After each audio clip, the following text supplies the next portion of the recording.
반갑습니다.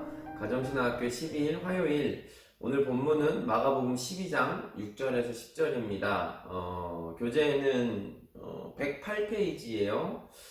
욕심 때문에 주인의 아들을 죽였어요. 여러분 오늘 이 말씀 가지고 우리 예수님의 말씀을 좀 같이 기억해보고 나누는 시간 가지려고 합니다. 오늘 말씀은요, 여러분 이야기가 나오는데 그것은 비유의 말씀이에요. 비유는 비슷한 현상이나 사물을 빗대어서 설명하는 것을 비유라고 해요. 그러니까 여러분 이 이야기를 통해서 뭐를 비유하고 있는지를 잘 알아야 여러분 이 말씀들에 대한 묵상들을 잘 할 수 있겠죠. 자, 여러분 이 비유는 누가 하는 거냐면 예수님께서 하신 말이에요. 예수님께서 하셨는데 누구에게 얘기했냐? 예수님을 거부했던, 예수님을 죽이려고 했던 대제사장, 서기관, 장로들, 그들에게 했던 얘기입니다. 자, 여러분 간단하게 이 이야기들을 좀 살펴보면 이런 얘기죠. 여러분들이 이미 다 읽었겠지만 이 본문 말고 그 앞에 본문들이 조금 더 있어요. 주인이 포도원을 크게 지었던 것 같아요. 그걸 짓고 여러분 일이 생겨서 다른 나라로 여러분 가게 됐어요. 그래서 농부들에게 이 포도원을 잘 이렇게 관리를 하라 맡겨놓고 주인이 다른 나라로 갔던 거예요. 그래서 여러분 이제 이 포도원에서 결과물을 이제 수확하게 되는 시기가 돼가지고 포도원 주인이 이제 멀리 다른 나라에 있으니까 종을 그 포도원에 보내서 그 농부들에게 그 결과물들을 받아올 수 있도록 여러분 시켰어요. 근데 여러분 보냈더니 어떤 일이 일어났냐면 그 종을 보냈더니 이 농부들이 보면서 무슨 얘기를 하냐면 저놈을 때리고 함부로 해서 우리가 주지 말자 이렇게 한 거예요. 그래가지고 여러분 그 종을 때리고 여러분 욕보이고 심지어는 죽이기까지 한 겁니다. 그러니까 여러분 아무리 주인이 그 종들을 보내도 그 소식이 없으니까 나중에는 이 주인이 자기의 사랑하는 마지막 아들을 보냈어요. 그러면 이제 무슨 생각을 보냈냐면 이 아들을 보내면 이들이 이제 내 아들이니까 내 아들의 말을 듣고 이제 다시 내 재산들을 돌려줄 것이다 이런 생각을 가지고 이런 보냈는데 이 아들이 온 것을 보고 이 농부들이 또 무슨 생각을 했냐면 저 아들만 죽이면 이 모든 포도원의 재산이 우리 거가 되지 않겠느냐 해서 여러분 아들을 잡아다가 욕보이고 그 아들을 죽였던 거예요. 그 이야기가 여러분 오늘 예수님께서 하신 포도원의 비유의 이야기입니다.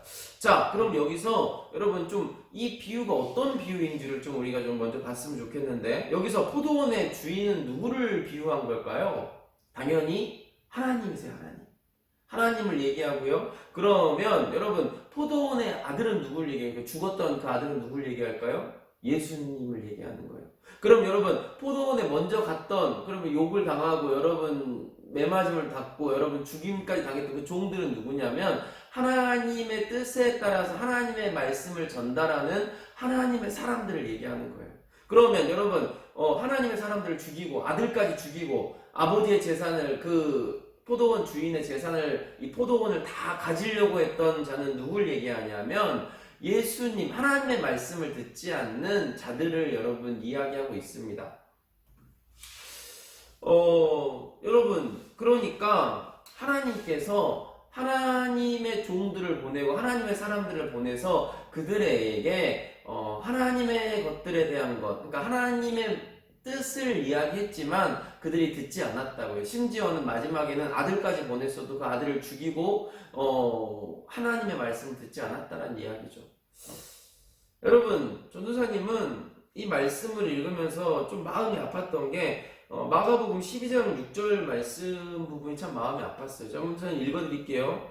주인에게는 이제 단 한 사람, 주인에게 단 한 사람, 바로 사랑하는 자기 아들이 남아 있었다. 그는 마지막으로 아들을 보내면서 그들이 내 아들을 존중하겠지라고 말했다. 마지막 최후의 한 사람 아들을 보냈는데도 그들이 그들의 죄들을 깨닫지 못했다고요.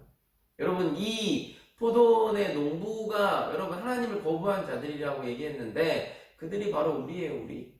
우리가 마지막까지 하나님의 뜻대로 회개하지 않고 하나님을 사랑하지 않고 하나님 곁에 바른 모습으로 서지 않았기 때문에 우리의 죄 때문에 결국에는 예수님께서 죽임당하시고 우리의 죄 때문에 여러분 예수님께서 십자가에 못 박혀 죽으신 얘기를 여러분 이런 비유로 얘기하신 거예요.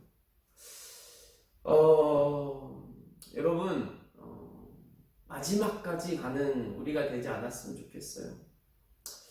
전도사님은 오늘 우리 친구들이 이 말씀이 끝나고 하나님께 좀 회개 기도했으면 좋겠어요. 하나님, 우리의 죄 때문에 우리가 마지막까지 깨닫지 못하고 여전히 또 죄를 짓고 하나님의 방법대로 살지 못하는 것 때문에 우리 사랑하는 예수님, 예수님이 십자가에 못 박혀 달리셨습니다. 주님, 우리 때문에 달리신 주님 너무 죄송하고 또 하나님 감사드립니다. 우리가 이제는 최후까지 마지막까지 깨닫지 못하는 존재가 아니라 하나님 앞에서 깨닫고 하나님의 사람으로 사는 그런 존재가 되게 해달라고 기도하시고 또 그런 마음으로 하루를 살아가는 우리 친구들 되기를 주님의 이름으로 축원합니다.